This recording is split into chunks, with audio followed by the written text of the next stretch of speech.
Shri P Chittaranjan MLA അവർ, pensioners അസോസിയേഷൻ്റെ സംസ്ഥാന president Venugopal sir, general secretary Balakrishnan sir, KICD workers അസോസിയേഷൻ്റെ സംസ്ഥാന പ്രസിഡന്റ് ശ്രീമതി ദീപാരാജൻ, പെൻഷനേഴ്സ് അസോസിയേഷൻ്റെ വേദിയിലുള്ള മറ്റ് ഭാരവാഹികളെ, ഇവിടെ കൂടിയിരിക്കുന്ന എൻ്റെ സീനിയേഴ്സ്, ഗുരുക്കന്മാർ, സഹപ്രവർത്തകരായിരുന്നവർ, സുഹൃത്തുക്കൾ, എല്ലാവർക്കും കേരള ഇലക്ട്രിസിറ്റി എംപ്ലോയീസ് കോൺഫെഡറേഷൻ INTCയുടെ പേരിൽ ആശംസകളും അഭിവാദ്യങ്ങളും ആദ്യമായി അർപ്പിക്കുന്നു.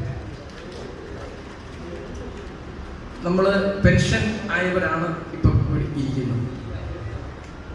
ഒരു കാലഘട്ടത്തിൽ സർവീസിലുള്ളവരായിരുന്നു എണ്ണത്തിൽ കൂടുതലെങ്കിൽ ഇപ്പോൾ സർവീസ് സംഘടനകളെക്കാൾ കൂടുതൽ എണ്ണം പെൻഷനേഴ്സ് ആയിരിക്കും. KICDയിലെ ഏറ്റവും വലിയ സംഘടനയേക്കാൾ കൂടുതൽ അംഗങ്ങൾ പെൻഷനേഴ്സ് ഉണ്ടെന്നുള്ളതാണ് മറ്റൊരു കണക്ക്. ഇവിടെ ഇപ്പം ബാലകൃഷ്ണ സാറിനൊക്കെ ചെറിയൊരു കണക്ക് തെറ്റിയോ എന്ന് എനിക്ക് സംശയം.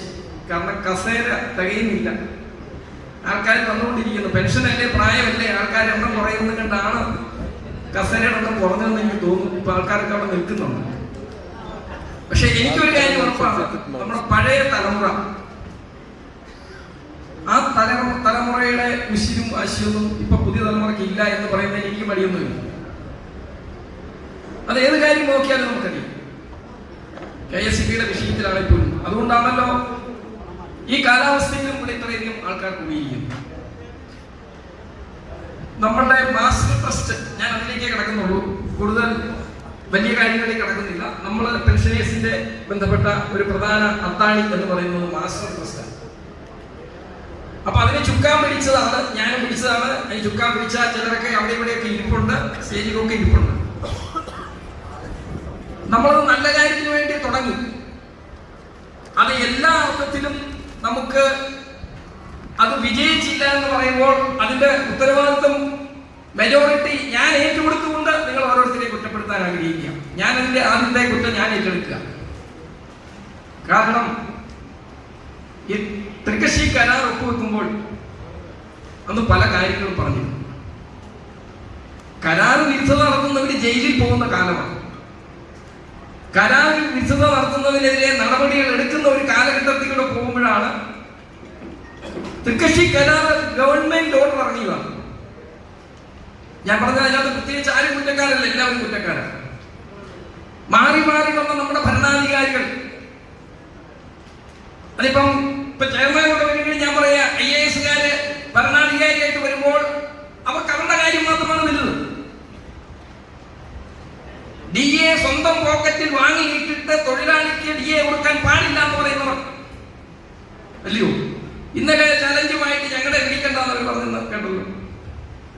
അപ്പൊ മാറി മാറി വന്നിട്ടുള്ള ഭരണാധികാരികളും അവർക്കൊപ്പം നിന്നിട്ടുള്ള ഡയറക്ടേഴ്സും, ആ ഡയറക്ടേഴ്സിന് തുറന്നു പറയാൻ പേടിയുള്ള ഒരു കാലഘട്ടത്തിലൂടെയാണ് KICD പോയിക്കൊണ്ടിരിക്കുന്നത്. വേണുഗോപാൽ സാർ ഡയറക്ടറായിരുന്നു. ഒറ്റയ്ക്ക് എത്രമാത്രം തീരുമാനമെടുക്കാൻ പറ്റിയിരുന്നു എന്നുള്ളത് അദ്ദേഹം പറഞ്ഞോണ്ട്. അടുത്തിടയ്ക്ക് ചെറിയൊരു സംഭവം ഉണ്ടായി. നമ്മുടെ ബോർഡിലെ ഒരു ഡയറക്ടർ 100% ശരിയെന്ന് ഞാൻ പറയുന്നില്ല, അതുകൊണ്ട് അതിന്റെ പേരിൽ ഇനി ആരും ഒരു വിവാദമൊന്നും ഉണ്ടാക്കണ്ട, പേരൊന്നും പറയുന്നില്ലല്ലോ. ഒരു ഡയറക്ടർക്ക് വോട്ട് ചെയ്യാൻ പറ്റിയില്ല എന്നയാണ് ഭയങ്കര രാഷ്ട്രീയമുള്ള വ്യക്തിയാണ്. പക്ഷെ അദ്ദേഹം ചെന്ന് ഒരു ചെയർമാനോട് ചോദിച്ചു, സാർ ഞാൻ വോട്ട് ചെയ്യിക്കാൻ പോകട്ടെ? പോകണ്ടെന്ന് പറഞ്ഞു. പാവപ്പെട്ടം പോയില്ല എന്നാണ് ഞാൻ അറിയുന്നത്. ഞാനൊരു അന്വേഷണം നടത്തുന്നുണ്ട്. ഏതായാലും അവിടെ അദ്ദേഹം വോട്ട് ചെയ്തില്ല എന്നൊക്കെ ഞാൻ അറിഞ്ഞു. പോട്ടെ. അപ്പൊ അങ്ങനെ ഡയറക്ടേഴ്സ് നമ്മളിലുള്ള ആൾക്കാർ വന്നാൽ പോലും അവർക്കും ഒരു തീരുമാനമെടുക്കാൻ പറ്റാത്ത ഒരു സാഹചര്യത്തിലൂടെ പോയതിന്റെ ഫലമാണ് മാസ്റ്റർ ട്രസ്റ്റിന് ഈ ഗതി വന്നത്. ഞാൻ ചോദിച്ചിട്ട് ഡ്യൂട്ടി 10 വർഷം എടുത്തുകൊള്ളാൻ സർക്കാർ പറഞ്ഞു. ഇപ്പൊ നമ്മളൊരു ചായക്കടയിൽ വലിയൊരു ഹോട്ടൽ, വലിയത് വേണ്ട, മീഡിയം ടൈപ്പ് ഹോട്ടൽ ഭക്ഷണം കഴിക്കാൻ കയറിയാൽ GST ഉള്ള കടയിലാണെങ്കിൽ ഭക്ഷണം കഴിച്ചാൽ GST കൂടെ ഒരു ആണി. സ്റ്റേറ്റ് GST, സെൻട്രൽ GST, ഈ പൈസ അവർ ഗവൺമെന്റിൽ അടക്കണം. അതുപോലെ വൈദ്യുതി വിൽക്കുന്ന KSEBക്ക് കിട്ടുന്ന ഡ്യൂട്ടി അത് നമ്മുടെ കണ്ടയാറല്ല, അത് ഡ്യൂട്ടി സർക്കാർ കമ്മീഷനോട് എടുത്തുകൊള്ളാൻ പറഞ്ഞാൽ ആ രൂപ ബോർഡ് നാഷണൽ ട്രസ്റ്റിൽ അടയ്ക്കാത്തതിന്റെ ഉത്തരവാദി ആര്? ഞാൻ ആരെന്നൊന്നും പറയുന്നില്ല. അപ്പൊ ആ തുക കഴിഞ്ഞ 10 വർഷത്തെ ഏതാണ്ട് 8,000 കോടി എടുത്തു വരും. 1 കോടി അടച്ചിട്ടുണ്ട്. അതുപോലെ തന്നെ നാഷണൽ ട്രസ്റ്റിൽ പറയുന്നുണ്ട് 35:4 64:6 എന്ന റേഷ്യോയിൽ ഗവൺമെന്റും KSEBയും ഫണ്ടടയ്ക്കണോ. ഇനി ഗവൺമെന്റ് അടച്ചില്ലാത്തത് പറയാം, അവിടെ ഇരിക്കുന്ന സെക്രട്ടേറിയറ്റിൽ ഇരിക്കുന്നവർക്ക് നമുക്ക് തരണമെന്ന് ആഗ്രഹം കാണില്ല. ഞാനിപ്പോ ഉള്ള ഫാക്ട് പറഞ്ഞത്. പക്ഷെ KSEB അടയ്ക്കാത്തതിന്റെ കാരണം എന്താണ്? അത് നമ്മൾ പറയണ്ടേ? KSEB ജനങ്ങളിൽ നിന്നും പിരിച്ചെടുത്ത ഡ്യൂട്ടിയാണ്. ഒരു ഡയറക്ടറെ കുടുംബത്തിൽ നിന്ന് കൊണ്ടുവന്നതല്ലേ, CMDയുടെ കുടുംബത്തിൽ നിന്ന് കൊണ്ടുവന്നതല്ല. ഞാൻ പൊതുവെ പറയാറുണ്ട്, ചെയർമാൻ DA കിട്ടും, ലൈൻമാൻ DA കിട്ടില്ല. പ്രാസോപ്പിച്ച് പറയുന്നത് അതുപോലാണ് കാര്യങ്ങൾ. അപ്പൊ ആ പണം എന്തുകൊണ്ട് ഇതുവരെ അടച്ചില്ല? അതിനെതിരെ എന്ത് ചെയ്യാൻ പറ്റുമെന്ന് നമ്മൾ ആലോചിക്കുക. അത് സമരമെങ്കിൽ സമരം. ഞാനിപ്പോ സമരം മാത്രമേ പാടുള്ളൂ, കോടതി മാത്രമേ പാടുള്ളൂ എന്ന് പറയുന്ന വ്യക്തിയല്ല. സമരം വേണമെങ്കിൽ സമരം, കോടതി വേണേ കോടതി.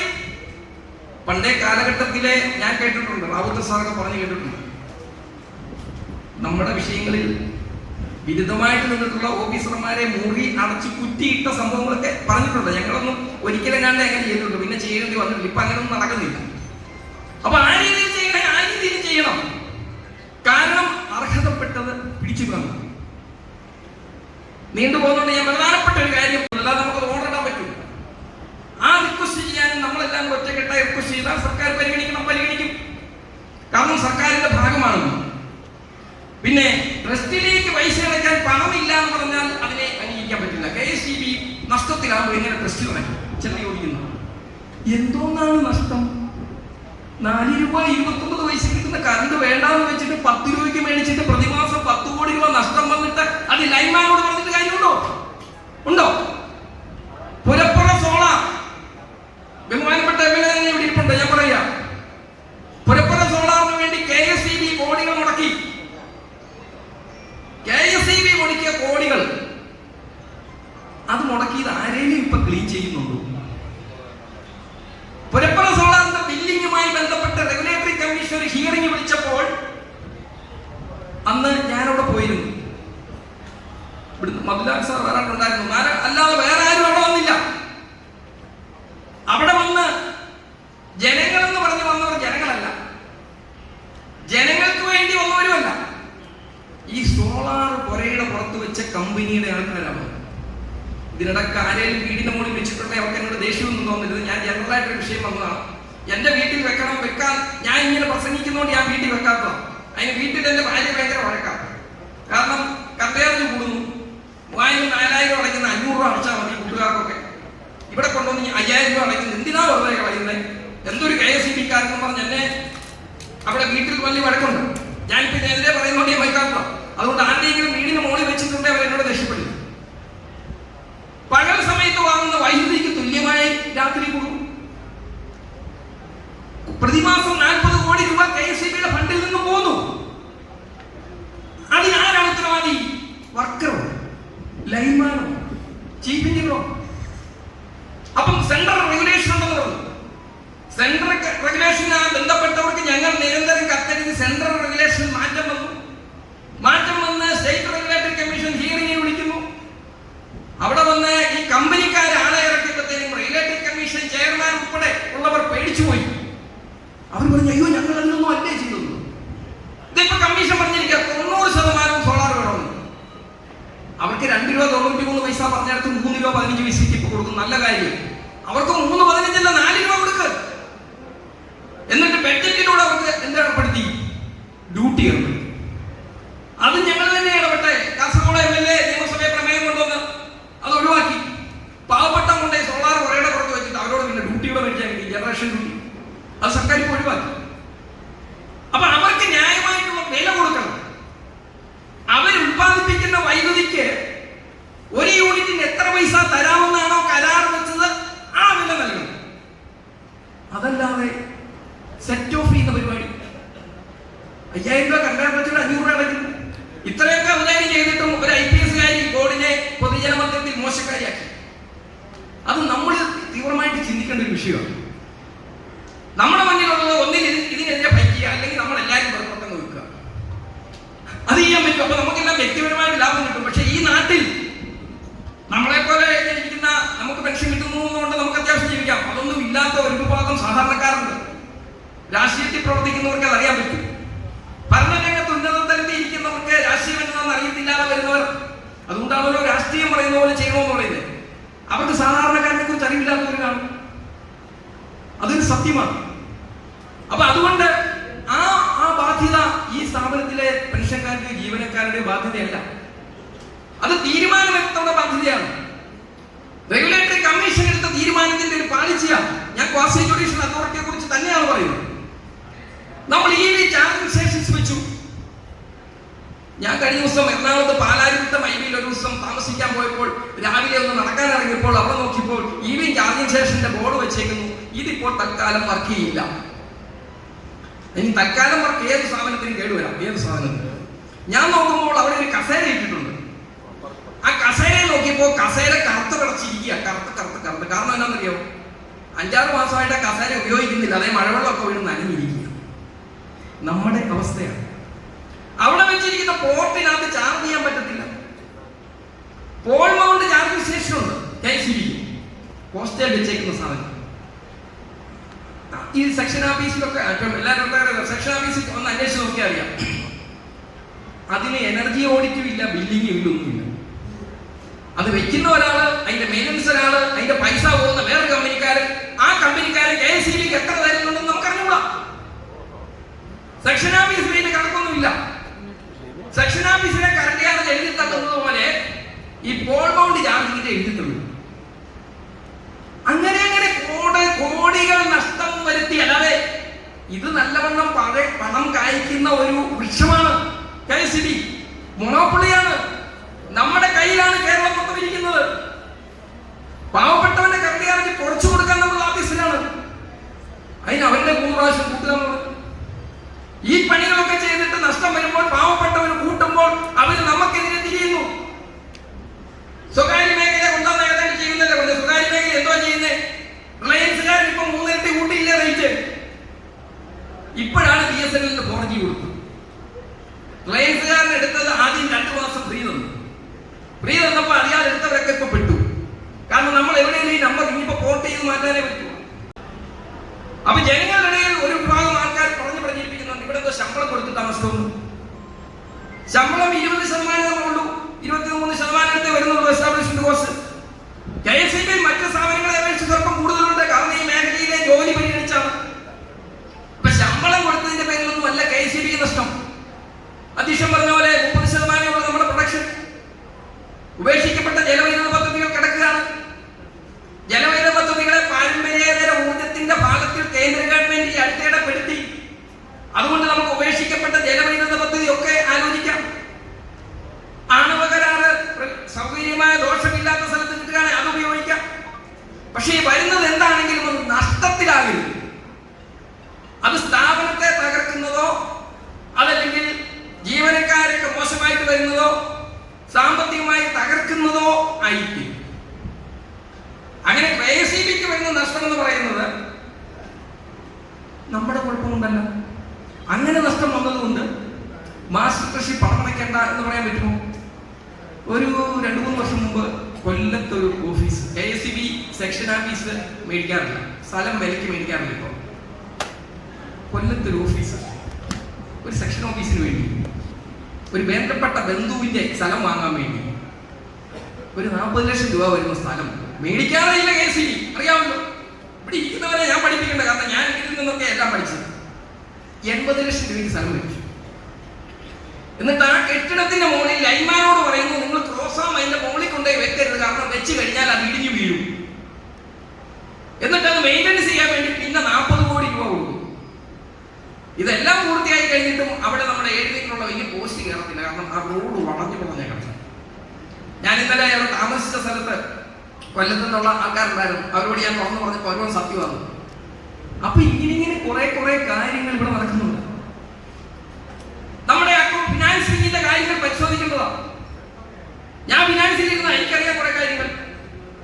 വരുന്ന അക്കൗണ്ടിലെ പൈസ എവിടെ പോകുന്നു നിങ്ങൾക്കറിയാമോ?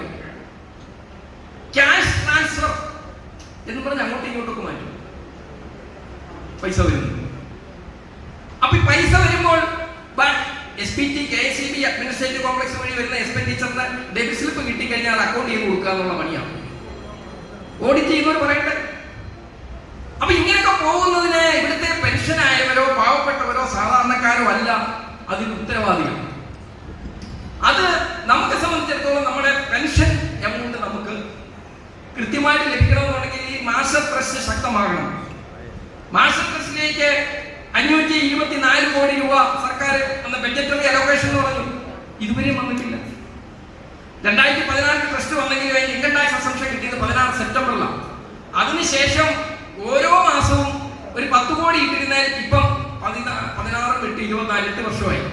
8 വർഷം എന്ന് പറയുമ്പോൾ 12 96 മാസമായി. എത്ര കോടി രൂപ വന്നേ? വെറുതെ കുറച്ച് പൈസ അതുപോലും ഇടാൻ നമുക്ക് പറ്റിയിട്ടില്ല. ഉദയ സ്കീം ഒപ്പിട്ടപ്പോൾ പറഞ്ഞത് സംസ്ഥാനത്തിന്റെ കടം KSEB ഇലക്ട്രിസിറ്റി പവർ യൂട്ടിലിറ്റിയുടെ കടം മുഴുവൻ സംസ്ഥാനം ഏറ്റെടുക്കണമെന്ന്. ഇവിടെ ഏറ്റെടുത്തോ? ഇല്ല. അതുപോലെ തന്നെ വൈദ്യുതി നിയമ ഭേദഗതി ബില്ലുമായിട്ട് വന്ന കാര്യത്തിൽ ഇപ്പൊ തൽക്കാലം ഭീഷണി ഒഴിവായതെന്തിനാണ്? അത് എനർജി സ്റ്റാൻഡിംഗ് കമ്മിറ്റിക്ക് വിട്ടു. കേരളത്തിൽ നിന്നുള്ള MP-മാർ പാർലമെന്റിൽ ശക്തമായിട്ട് ശബ്ദമുയർത്തി. അങ്ങനെയാണ് എനർജി സ്റ്റാൻഡിംഗ് കമ്മിറ്റിക്ക് വിട്ട് കമ്മിറ്റിയുടെ പരിഗണനയിൽ അവരുടെ ഉദ്ദേശം ഇത് സ്വകാര്യവൽക്കരണം. ചിലപ്പോൾ ചില സൊല്യൂഷൻസ് പറഞ്ഞാൽ എന്ത് ചെയ്യും? KSRTC ഇലക്ട്രിക് ബസ് ഇറക്കിയത് കഴിഞ്ഞ ദിവസം ഫേസ്ബുക്കിൽ ഒരു പോസ്റ്റ് കണ്ടു. KSRTC പച്ച പിടിച്ചെന്ന്, പച്ച പുല്ല് പിടിച്ചു വെച്ചേക്കാം ബസ്സേ മുഴുവൻ. എല്ലാ ബസ്സും പച്ച പിടിച്ച പുല്ല് കയറിയിരിക്കുക. അപ്പൊ ആരാണ് ഫേസ്ബുക്ക് പോസ്റ്റ് ഇട്ടു, KSRTC പച്ച പിടിച്ചു, എന്തോ ഇലക്ട്രിക് ബസ്. ആരെങ്കിലും എന്തെങ്കിലും പറഞ്ഞ ഉടനെ മേടിക്കുകയാണ്. അപ്പൊ അതിനെതിരെ ഒരു ശക്തമായിട്ടുള്ള ഒരു മുന്നേറ്റം അത് നമ്മൾ പോയിന്റ് ഔട്ട് ചെയ്യാൻ നമുക്ക് സാധിക്കണം. ഞാൻ ദീർഘിപ്പിക്കുന്നില്ല. ഇവിടെ സാധാരണ ഞാൻ മീറ്റിങ്ങിൽ പോകുമ്പോൾ 10 മിനിറ്റ് മുമ്പ് ചെല്ലുന്നതാണ്. ഇന്ന് 10 മിനിറ്റ് താമസിച്ചാൽ ക്ഷമിക്കണം. ഞാൻ ഇന്നലെ വന്ന് ഇവിടെ താമസിച്ചതുമാണ്. ഞാൻ ഇവിടെ വിളിച്ചപ്പോൾ പറഞ്ഞൊരു 10:30 ആവുന്നു. അപ്പൊ 20 മിനിറ്റ് മുമ്പേ വന്നേക്കാവുന്ന കണ്ടാണ്. അതാണ് 10 മിനിറ്റ് താമസിച്ചു പോയത്. അതിന്റെ ഒരു വിഷമം എപ്പോഴും മനസ്സിൽ കിടപ്പുണ്ട്. നമ്മളൊരു മീറ്റിംഗ്, ബഹുമാനായ MLA ഇരിക്കുന്ന മീറ്റിംഗ് നമ്മൾ നേരത്തെ വന്ന് ഇരിക്കേണ്ടതാണ്. അത് നിങ്ങൾ എന്നോട് ക്ഷമിക്കണം. ഈ സമ്മേളനം പെൻഷനേഴ്സ് അസോസിയേഷന്റെ എല്ലാ സമ്മേളനങ്ങളിലും പങ്കെടുക്കുന്ന ഒരു വ്യക്തിയാണ് ഞാൻ. അല്ലെങ്കിൽ KP ധനപാല സാർ, ഞങ്ങൾ ആരെങ്കിലും മാറി പങ്കെടുക്കും. അപ്പൊ ഞങ്ങൾ ഈ സംഘടനയായിട്ട് നമുക്ക് വളരെ അടുത്ത ബന്ധമുണ്ട്. നമുക്ക് റിട്ടയർ ആയി കഴിഞ്ഞാൽ പിന്നെ എല്ലാവരും ഒന്നാണ്. ഇലക്ട്രിസിറ്റി വർക്കറും ലൈൻമാനും ചീഫ് എഞ്ചിനീയറും ഡയറക്ടറും എല്ലാവരും പെൻഷനാണ്. നമുക്കെല്ലാവർക്കും നമ്മളെല്ലാം തുല്യരാണ്. അപ്പൊ ഈ വാചകം എനിക്ക് നമുക്കിപ്പോ സർവീസിൽ ഇരിക്കുന്നവരോട് പറയാനുള്ളത്. ഇനിയിപ്പോ നമ്മൾ വിചാരിച്ചിട്ട് കാര്യമില്ല. സർവീസിൽ ഇരിക്കുന്നവർ ആ കാര്യങ്ങളൊക്കെ ആലോചിക്കണമെന്ന് അവരോട് പറഞ്ഞിട്ടേ കാര്യമുള്ളൂ. നമ്മളെല്ലാവരും ഇപ്പോൾ ഒരേ മനസ്സോടെ ഇരിക്കാം. നേരെ മറിച്ച് എല്ലാ ഓഫീസിൽ ഇരിക്കുമ്പോൾ വേറെയാണ്. ഇപ്പം റിട്ടയർ ചെയ്തപ്പോൾ നമ്മളെല്ലാവരും തുല്യരാണ്. അപ്പൊ നമ്മുടെ ആവശ്യങ്ങൾക്ക് വേണ്ടി പോരാടാൻ നമ്മൾ മാത്രമേ ഉള്ളൂ. നമ്മളിപ്പോ ഒരു പണിമുടക്കിയാൽ അവരെയൊന്നും ബാധിക്കില്ല. അതുകൊണ്ട് നമ്മൾ ട്രേഡ് യൂണിയനുകളുടെ പിന്തുണയോടെ, ജീവനക്കാരുടെ പിന്തുണയോടെ, ജനങ്ങളുടെ പിന്തുണയോടെ, നാട്ടുകാരുടെ പിന്തുണയോടെ ഈ സ്ഥാപനം നിലനിർത്തണം. അതുവഴി നമ്മുടെ പെൻഷൻ നിലനിൽക്കണം.